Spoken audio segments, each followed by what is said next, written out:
Assalamualaikum. Hari ini mau masak cumi tumis Aceh, tapi dalamnya itu diisi tahu.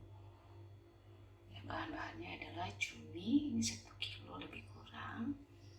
Ini tahu nanti dimasukin ke dalam cumi-cuminya. Bumbunya seperti biasa, asam suntik, bawang putih, cabai rawit, cabai merah, bawang merah, dan ini untuk menumis ya, bawang merah,